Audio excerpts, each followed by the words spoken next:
What if the real target of Washington's Venezuela campaign isn't Venezuela at all, but China's rise in the Americas?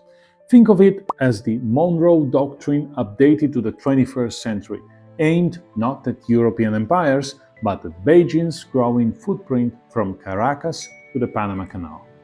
Here's the core idea.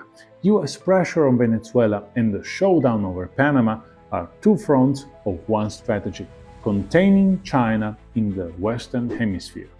Military moves, covert action, economic pressure, and diplomacy are being combined to blunt Beijing's energy access, infrastructure presence, and political influence across Latin America.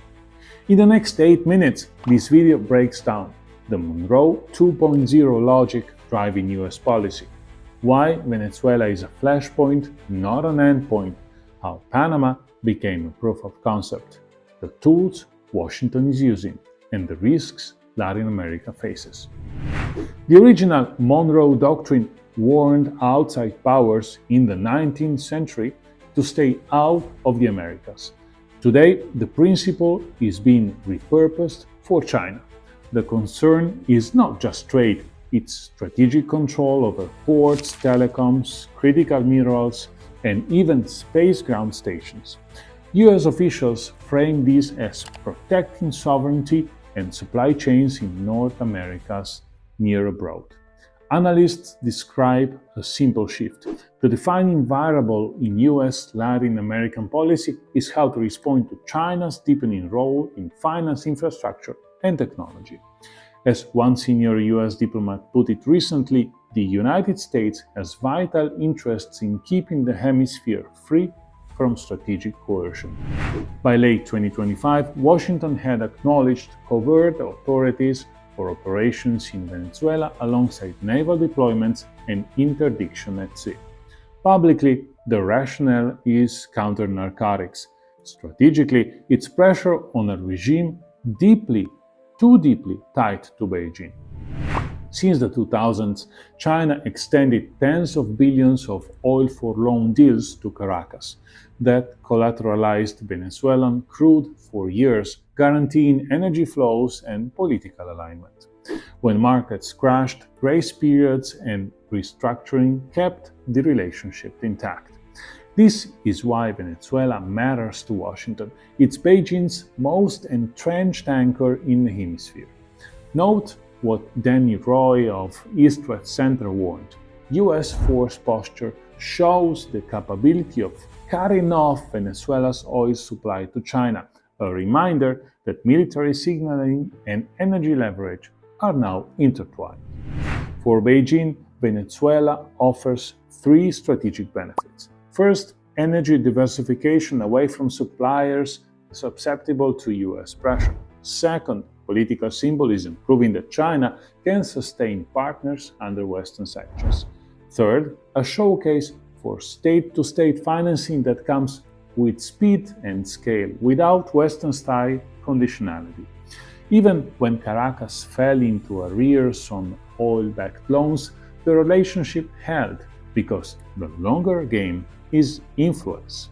Chinese officials have repeatedly framed their stance as support for sovereign cooperation and opposition to coercion, insisting Latin America is no one's backyard. Nicolás Maduro, Venezuela's president, leans into that narrative, praising sister China and touting new projects in technology and energy as proof he has viable alternatives. Zoom out, and a wider architecture comes into focus. Chinese-linked operators at strategic ports near choke points, telecoms giants building 4G and 5G backbones and cloud centers, stakes in lithium and copper across the whole southern cone, and space ground stations that support deep space tracking. None of these, of course, are purely commercial from Washington's perspective. In a crisis, control over sea lanes, data, and battery minerals translates into leverage. That's why defense planners increasingly treat these assets as dual-use risks that could constrain US freedom of action from the Caribbean to the Andes. Panama is where infrastructure politics and strategy collide. After years of growing Chinese presence around the canal's logistics ecosystem, Panama announced it would exit the Belt and Road Initiative. That decision followed intense US engagement, and it marked the first Latin American Brexit. At the same time, pressure mounted to unwind Chinese-linked control in canal-adjacent ports and services. Beijing denounced what it called coercion, while Panamanian leaders framed their choice as strategic necessity. The logic echoes Venezuela: deny Beijing long-term leverage over critical corridors and governments. Washington is mixing instruments: hard power, covert action, authorities, and naval deployments designed to raise the cost of China's anchor in Caracas. Economic levers: tariffs, sanctions signaling, and investment screening to discourage deals that deepen Beijing's footprint.